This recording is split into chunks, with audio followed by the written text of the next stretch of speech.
여러분 안녕하세요.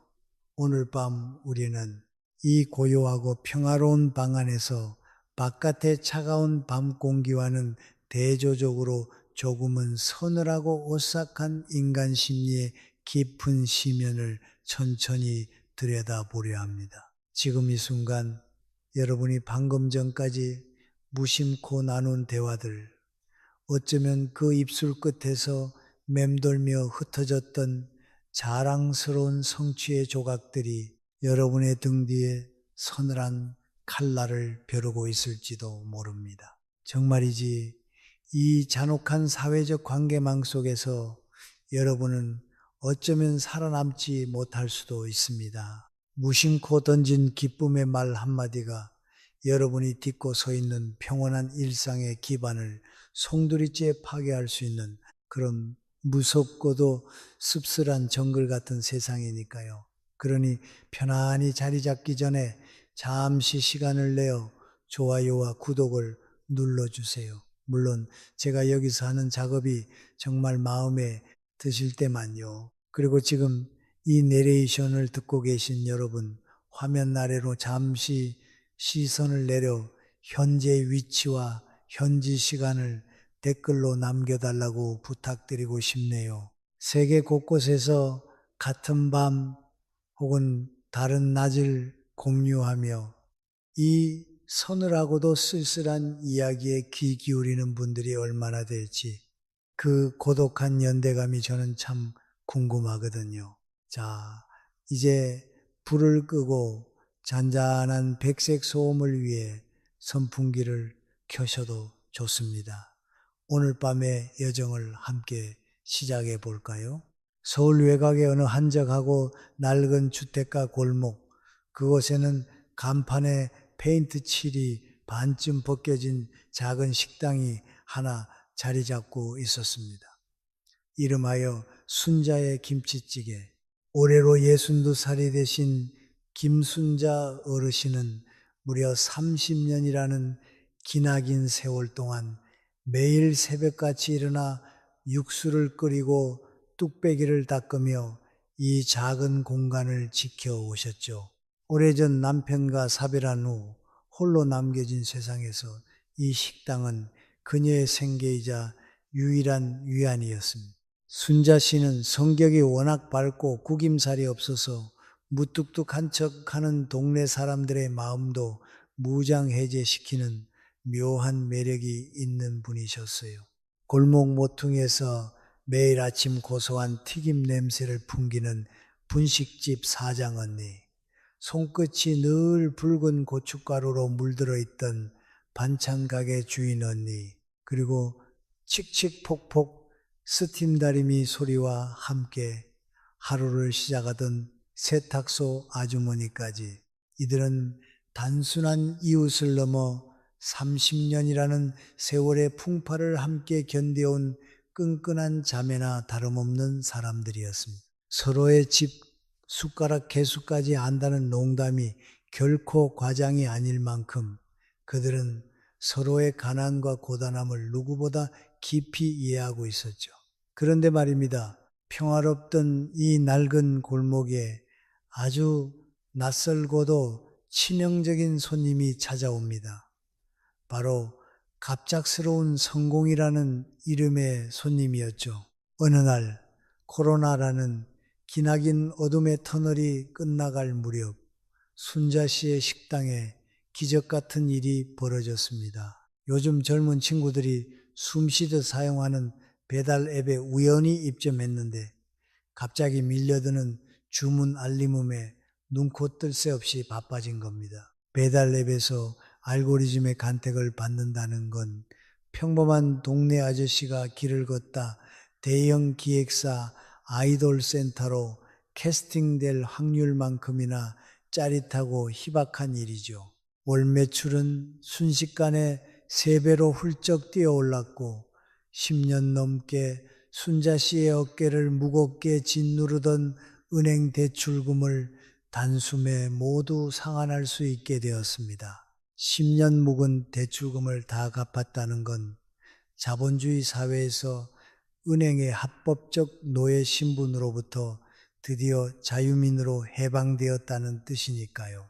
그날 밤 대출 상환 영수증을 품에 안은 순자 씨는 마치 구름 위를 사뿐사뿐 걷는 듯한 황홀한 기분에 휩싸여 도무지 잠을 이룰 수가 없었습니다. 다음날 아침 해가 밝자마자 순자 씨는 가장 먼저 자신이 사랑하는 30년 지기 이웃들을 불렀습니다. 이 넘치는 기쁨을 혼자 감당하기엔 그녀의 가슴이 너무나도 벅찼거든요. 분식집 언니, 반찬 가게 언니, 세탁소 아주머니가 작은 식당 테이블에 빙 둘러 앉았습니다. 순자 씨는 얼굴 가득 어린아이처럼 해맑은 웃음을 띠고는 그만 넘어서는 안 될 선을 넘고 맙니다.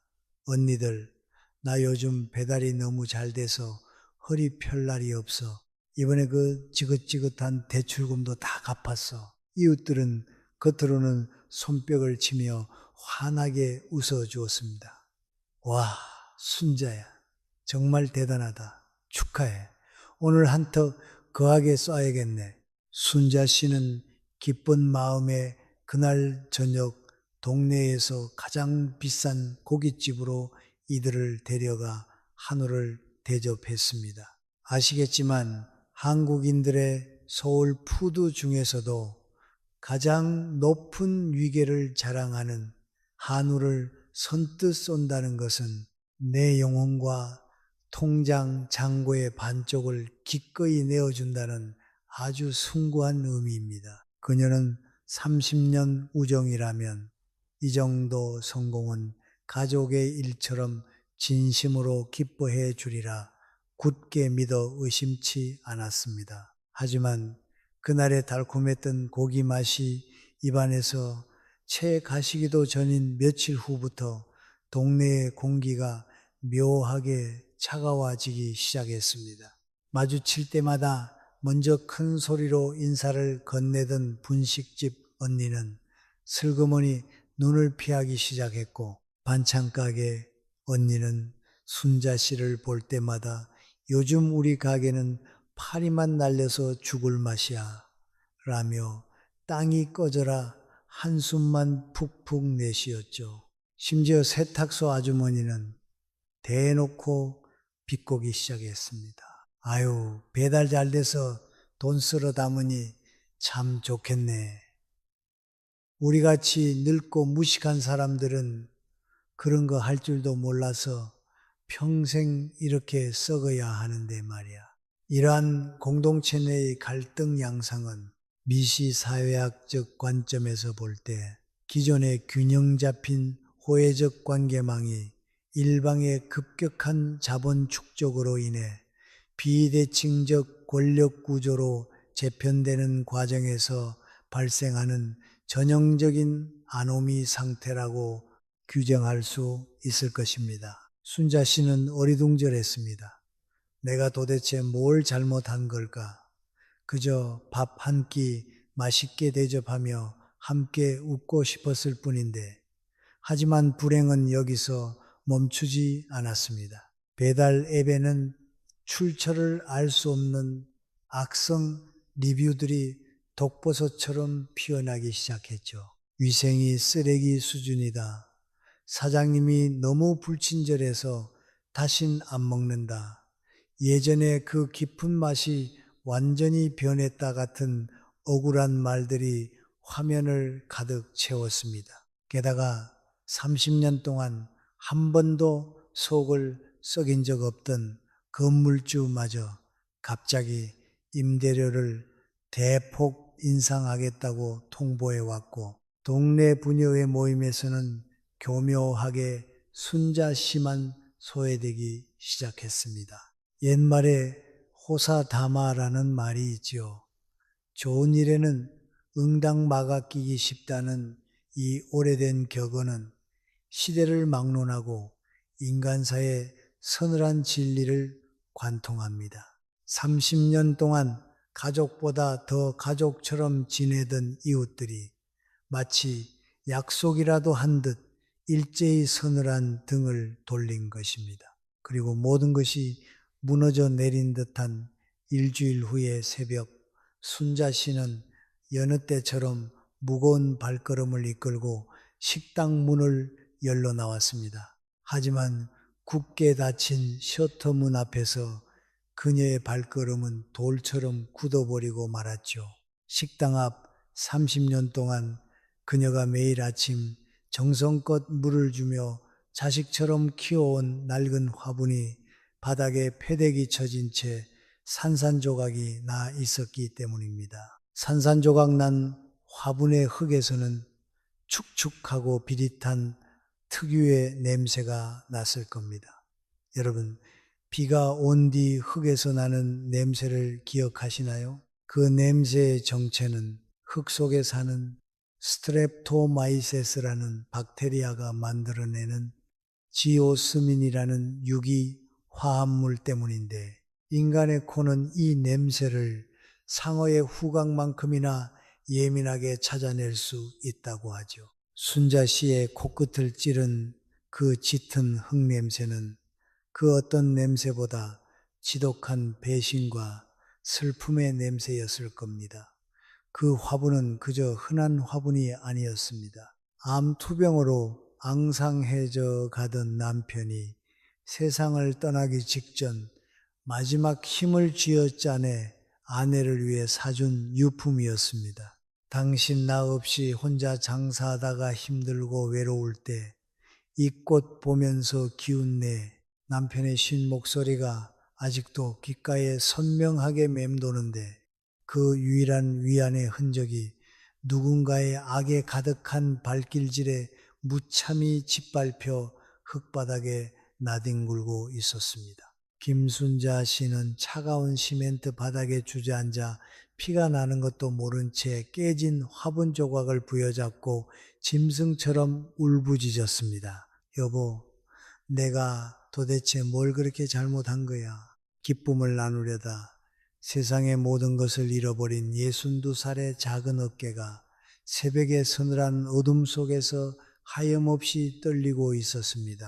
그날 오후 산산조각이 난 화분의 흙을 맨손으로 쓸어 담으며 넋을 잃고 앉아있던 순자 씨에게 뜻밖의 조용하고도 묵직한 손님이 찾아왔습니다. 맞은편 양옥집에 사시는 75살의 은퇴한 전직 초등학교 교장 선생님이셨죠. 평소 동네에서 점장기로 소문난 그 어르신은 눈물이 마를 새 없이 퉁퉁 부어오른 순자 씨의 두 눈을 말없이 깊게 바라보시더니 이내 식당 구석에 낡은 플라스틱 의자를 빼고 조용히 마주 앉으셨습니다.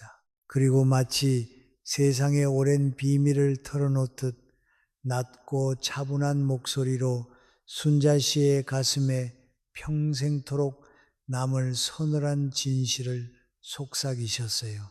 순자야, 내가 너보다 이 풍파 많은 세상을 13년이나 더 살았잖니. 그래서 내 작은 지혜를 하나 알려주마. 세상이 원래 그래. 잘 되는 건 꾹꾹 눌러 속으로 삼키고 어려운 것만 밖으로 꺼내어 나누는 거란다. 사람들은 말이야, 내 불행 앞에서는 참으로 쉽게 눈물을 흘려주지만 내 성공 앞에서는 마음 가장 깊고 어두운 곳에서부터 시퍼런 쓴물이 유액처럼 역류해 올라온단다. 그게 참으로 비참하지만 결코 부인할 수 없는 인간의 본성이지. 순자 씨는 그 서늘하고도 뼈아픈 조언을 듣고 나서야 비로소 자신이 무엇을 그토록 끔찍하게 잘못했는지를 뼈저리게 깨달았습니다. 여러분, 이 고요한 밤의 즈음에서 우리는 한 가지 근본적인 의문을 품게 됩니다. 도대체 왜 이런 비극이 일어나는 걸까요? 왜 우리는 매일 밤잠을 설쳐가며 피땀 흘려 이룬 그 작고 소중한 사소한 성공조차 마치 큰 죄라도 지은 죄인처럼 숨기고 감춰야만 하는 걸까요? 이 씁쓸한 질문에 대한 과학적인 해답을 찾기 위해 우리는 시간을 1954년으로 되돌려 미국의 사회심리학자 레온 페스팅거라는 학자의 낡은 연구실 문을 조심스럽게 두드려 보아야 합니다. 페스팅거는 인간의 본성에 대한 아주 흥미롭고도 잔인한 연구 결과를 세상에 내놓았습니다. 그에 따르면 인간이라는 종은 자신의 가치를 판단할 때 결코 우주적인 진리나 절대적인 기준을 사용하지 않는다고 합니다. 대신 아주 게으르게도 그저 내 바로 옆에 서 있는 사람의 목덜미를 힐끗 쳐다보고 그와 자신을 비교함으로써 자신의 위치를 가늠한다는 것이죠. 이것을 학계에서는 사회 비교 이론이라고 부릅니다. 이러한 현상은 인지심리학적 관점에서 볼 때 인간의 자기평가 메커니즘이 독립적이고 객관적인 준거틀이 아닌 철저히 관계 지향적인 상대적 위치 선점에 의해 규정된다는 것을 방증합니다. 참 어렵고도 그럴싸한 멋진 말이죠. 나중에 공개적인 학술 토론 자리나 지적인 모임에서 안경을 치켜 올리며 한 번쯤 써먹기 딱 좋은 문장입니다. 조금 더 피부에 와닿게 쉽게 풀어서 말씀드려 볼까요? 만약 우리가 텔레비전에서나 보던 이름도 가물가물한 머나먼 할리우드 연예인이 수백억 원짜리 복권에 당첨되었다는 뉴스를 듣는다면 어떨까요? 우리는 그저 푹신한 소파에 누워 팝콘을 와삭와삭 씹으며 와, 저 사람은 전생에 은하계를 구했나 보네 하고 무심히 리모컨을 눌러 채널을 돌려버릴 겁니다. 멀리 있는 사람의 그 엄청난 성공은 그저 한편의 판타지 영화 같은 완벽한 남의 일일 뿐이거든요. 하지만 매일 아침 분리수거장에서 잠옷 차림으로 마주치며 인사하던 옆집 아저씨 혹은 같은 골목에서 비슷한 경제적 고민을 나누던 이웃이 복권에 당첨되어 번쩍이는 외제차를 뽑았다는 소식을 듣게 된다면 이야기는 180도 달라집니다. 그날 밤 여러분은 캄캄한 침대 위에서 수백 번 뒤척이며 밤잠을 처참하게 설치게 될 것이 분명합니다. 가까운 사람의 눈부신 성공은 곧 나의 뼈아픈 뒤처짐과 비참한 실패로 뇌에서 자동 번역되어 느껴지기 때문이에요. 우리는 본능적으로 나와 비슷하거나 나보다 조금 낫다고 생각했던 사람과 자신을 끊임없이 보이지 않는 저울에 올려놓고 재어보는 경향이 아주 강하거든요. 독일 사람들은 참으로 집요하고도 철학적인 구석이 있어서 이 복잡하고도 끈적끈적한 인간의 어두운 감정을 지칭하는 단어를 아예 두꺼운 사전 속에 못 박아 두었습니다. 독일어는 세상의 온갖 미묘하고 짜증나는 감정들을 레고 블록 조립하듯 딱딱 맞춰서 기어코 숨막히게 긴 하나의 단어로 만들어내는 참 신기한 언어예요. 아마 새벽 2시에 불 꺼진 거실을 걷다가 맨발로 아이가 어질러 놓은 레고 조각을 정통으로 밟았을 때 느끼는 그 형언할 수 없는 고통과 우주의 먼지가 된 듯한 자괴감을 뜻하는 단어도 어딘가 분명 숨어 있을지 모릅니다. 아무튼 그들이 만든 심리적 단어는 바로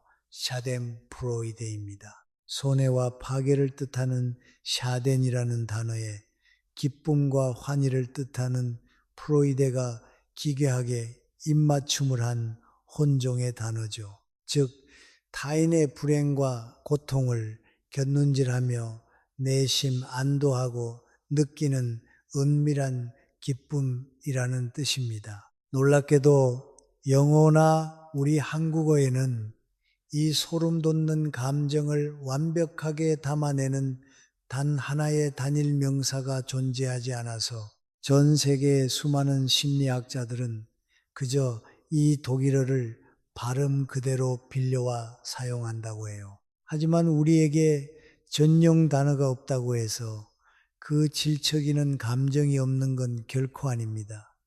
우리 조상님들은 아주 찰떡같이 맵고 짠 문장 하나로 이를 완벽하게 요약해 두셨죠. 바로 사촌이 땅을 사면 배가 아프다라는 속담입니다. 옛날 농경사회에서 땅이라는 것은 생존과 직결된 절대적이고 최고의 자산이었습니다.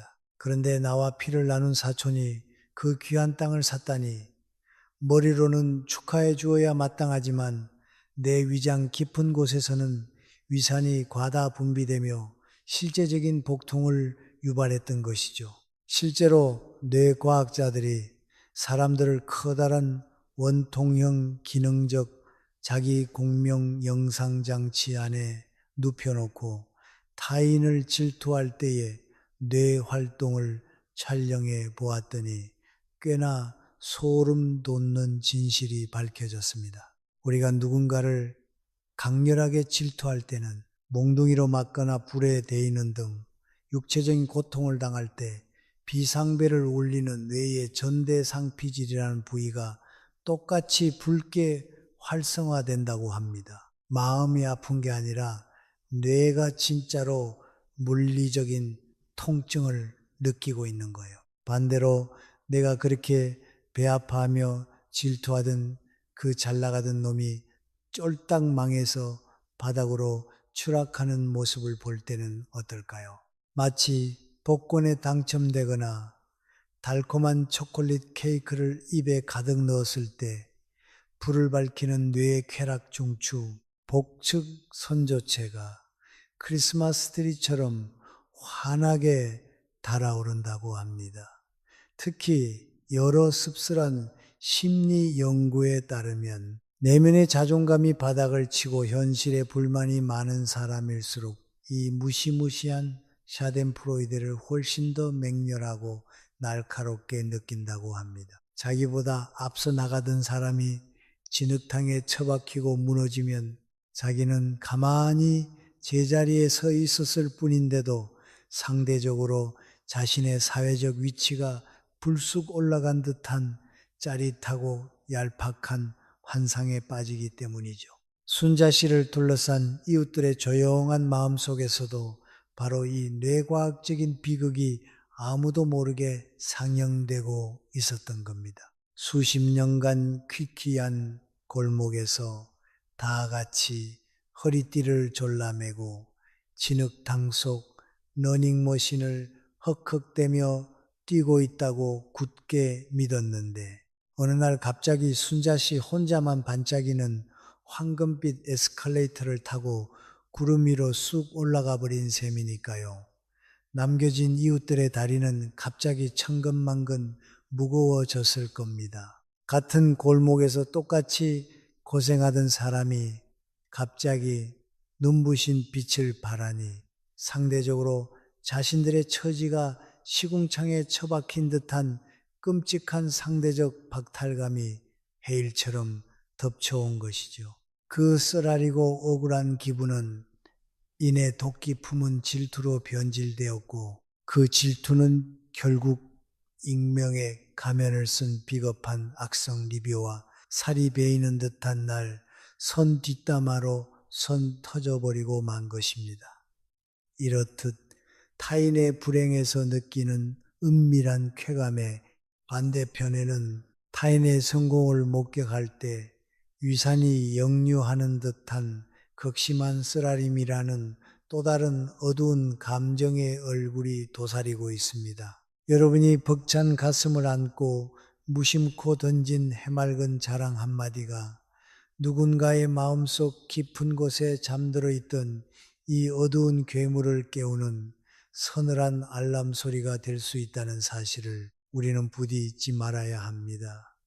이 고요한 밤, 창밖에서 들려오는 희미한 바람 소리를 들으며 여러분 자신의 지난 과거를 한번 가만히 되짚어 보시기를 바랍니다. 나도 모르게 누군가의 뇌 속에 있는 고통 중추를 예리하게 찌르고 분노와 질투의 스위치를 찰칵 올려버린 순간이 단 한 번도 없었다고 자신할 수 있을까요? 술자리에서 은근슬쩍 내비친 연봉 인상 소식, 소셜미디어에 무심코 올린 반짝이는 새 자동차의 핸들 로고, 혹은 자녀의 우수한 성적표가 담긴 짤막한 메시지들.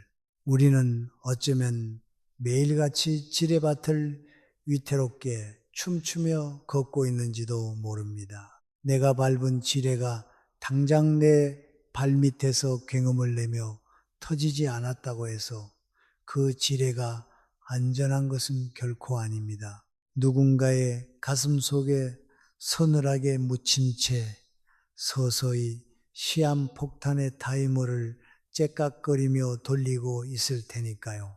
자, 그렇다면 이토록 뾰족한 질투와 시기가 난무하는 위험천만한 세상 속에서 우리는 도대체 어떻게 처신하며 나 자신을 지켜내야 하는 걸까요? 이 차갑고도 예리한 질투의 지뢰밭을 무사히 건너가기 위해 우리는 잠시 짐을 내려놓고 아주 오래된 먼지 쌓인 서재로 발걸음을 옮겨볼까 합니다. 무려 400여 년 전 명나라 말기라는 그 혼란스럽고 어지러운 난세를 살아가던 홍자성이라는 깐깐한 문인이 한 분 계셨습니다. 세상이 뒤집히고 가치관이 붕괴되던 그 흉흉한 시절, 그는 인간관계의 밑바닥에 깔린 냉정하고도 서늘한 진실을 온몸으로 깨달았죠. 그리고 그 뼈아픈 통찰을 모아 동양 최고의 처세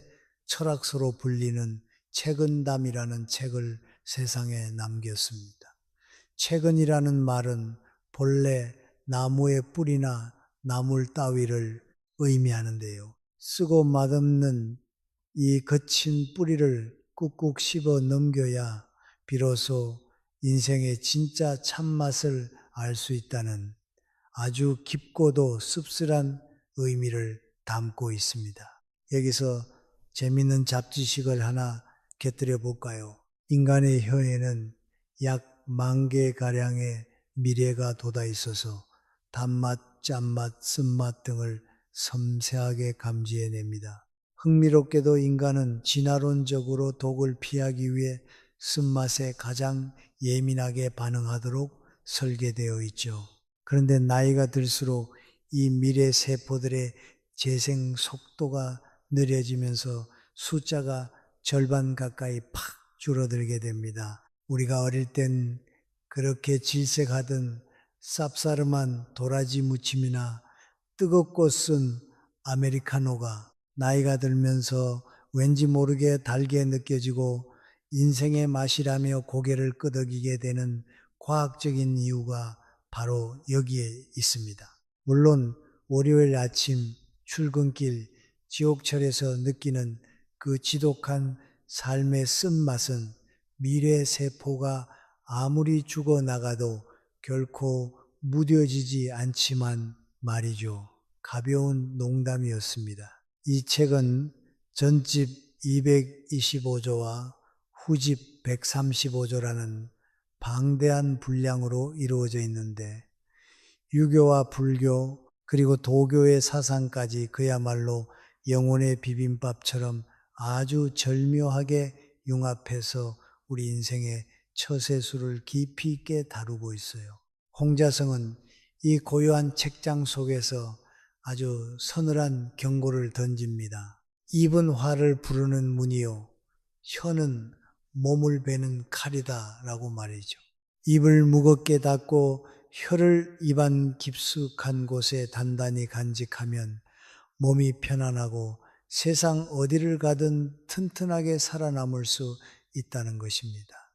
400년 전의 옛사람이 이미 말조심의 절대적인 중요성을 이토록 날카롭고도 정확하게 꿰뚫어 본 것이지요. 특히 앞서 순자 씨의 이야기에서 보았듯 그는 가까이 있는 자가 멀리 있는 자보다 더 큰 적이 된다라는 구절도 남겼습니다. 400년 전이나 지금이나 인간의 그 얄팍한 속내와 심리는 토시 하나 틀리지 않고 똑같았던 겁니다. 이러한 현상은 인지 언어학 및 사회심리학적 교차 연구에 비추어 볼 때 발화자의 언어적 자기 노출이 수용자의 상대적 지위 인식에 미치는 권력, 비대칭성 및 적대적 방어 기제로 유창하게 설명될 수 있습니다. 네, 방금 이 문장은 지적인 학술 토론 자리에서 턱을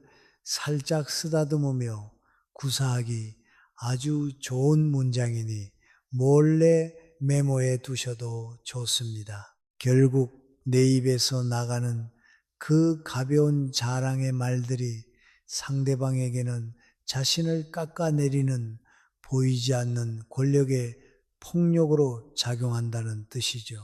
자, 이제 바다를 건너 조선의 한양 땅으로 시선을 돌려 또 한 분의 전설적인 인물을 만나볼 차례입니다.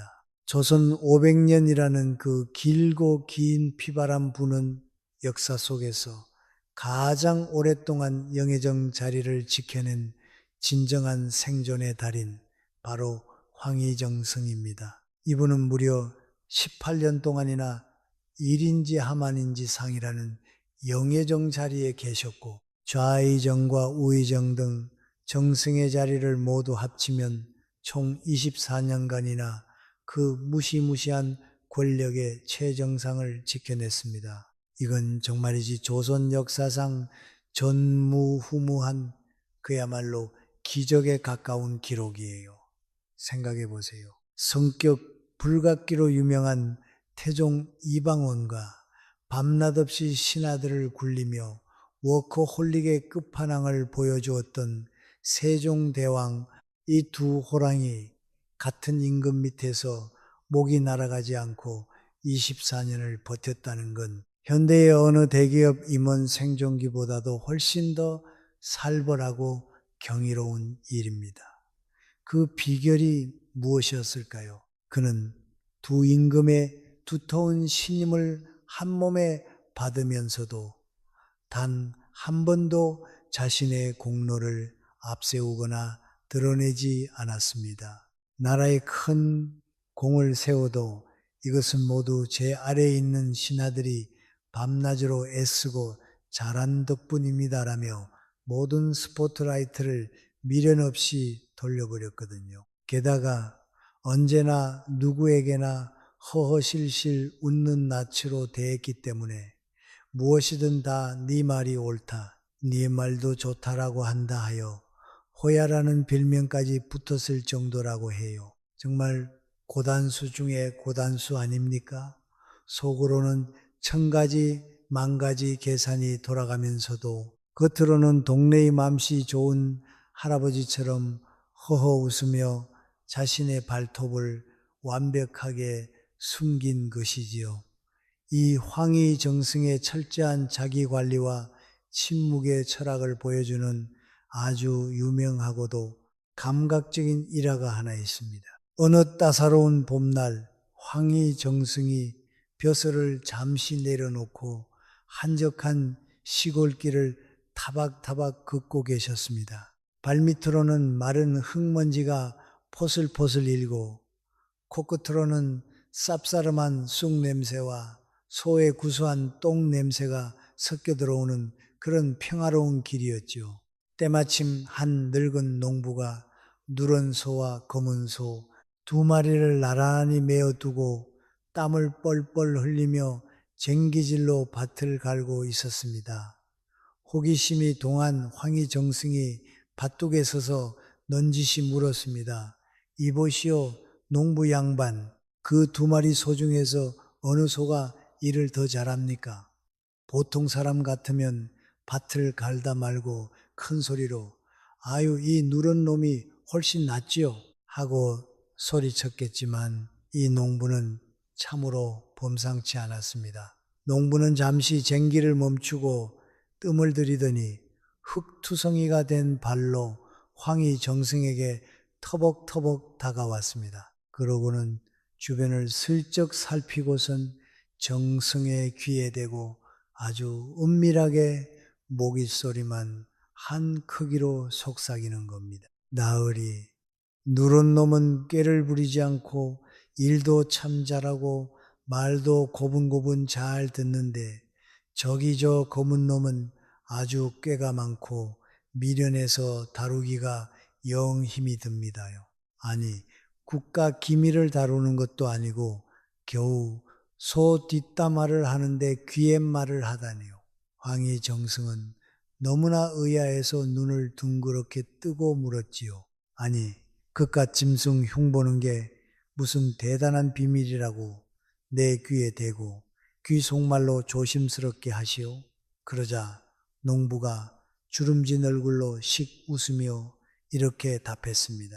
에이 나으리, 아무리 말 못하는 미물이라 해도 자기 욕을 하고 미워하는 것은 다 눈치채고 알아듣는 법입니다. 저놈들 귀가 활짝 열려 있는데 앞을 대놓고 이 얘기를 했다면 저 검은 소가 마음속으로 얼마나 섭섭하고 원통하겠습니까?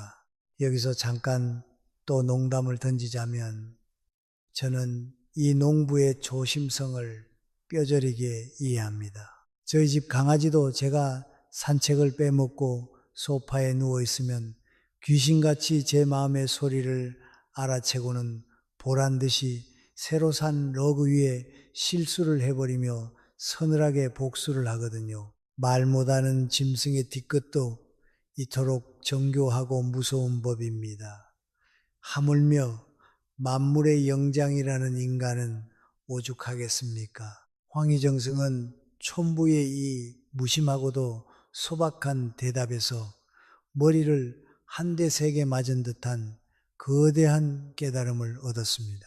아, 저 무지렁이 짐승 앞에서도 행여나 듣기 싫은 소리를 할까봐 삼가고 조심하는데 하물며 감정이 예민하고 시기심이 들끓는 사람 앞에서는 오죽이나 입을 조심해야 하겠느냐는 벼락 같은 성찰이었죠.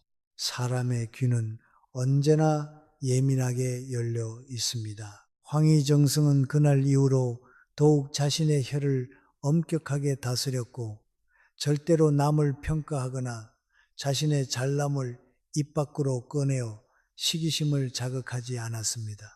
그렇습니다. 400년 전 홍자성이 북끝으로 써 내려간 침묵의 무게나 황희정승이 봄날의 시골길에서 배운 혀의 통제력은 결코 박물관의 낡은 유물이 아닙니다. 그것은 오늘날 숨막히는 아스팔트 정글 속에서 타인의 시선과 질투에 둘러싸여 위태롭게 살아가는 우리들에게 살아남기 위한 가장 완벽하고도 예리한 방패가 되어줍니다. 입을 여는 순간 재앙의 문이 열리고 입을 닫는 순간 비로소 내면의 평화가 찾아온다는 것. 우리는 이 고요하고 서늘한 옛 지혜를 오늘 밤 뼛속 깊이 새겨야만 합니다. 우리가 왜 그토록 입술을 꽉 깨물고 성공의 기쁨을 꿀꺽 삼켜야만 하는지 그 두 번째 이유를 우리의 차갑고도 축축한 뇌 속에서 찾아볼까 합니다. 심리학자들은 성공을 함부로 입 밖으로 꺼내는 순간 그 찬란했던 기쁨의 불씨가 허무하게 작아져 공기 중으로 흩어져 버린다고 묵직하게 경고합니다. 학계에서는 이를 It hurt good, more than I can say. But maybe love isn't holding on. Maybe it's knowing when to walk away.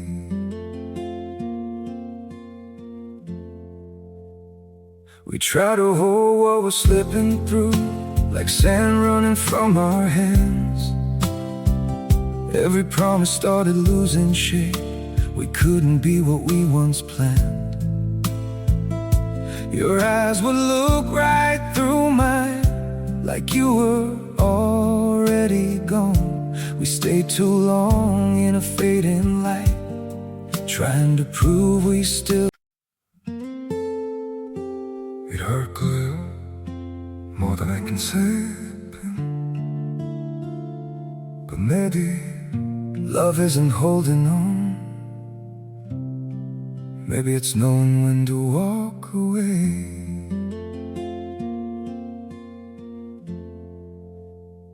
We try to hold what we're slipping through, like sand running from our hands.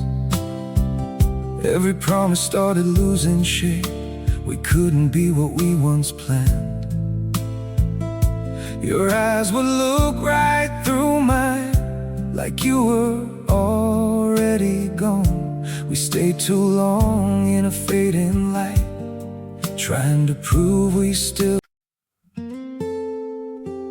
It hurt good, more than I can say, but maybe love isn't holding on. Maybe it's knowing when to walk away. We try to hold what we're slipping through, like sand running from our hands. Every promise started losing shape. We couldn't be what we once planned. Your eyes would look right through mine, like you were already gone. We stayed too long in a fading light, trying to prove we still. It hurt good, more than I can say, but maybe love isn't holding on. Maybe it's knowing when to walk away.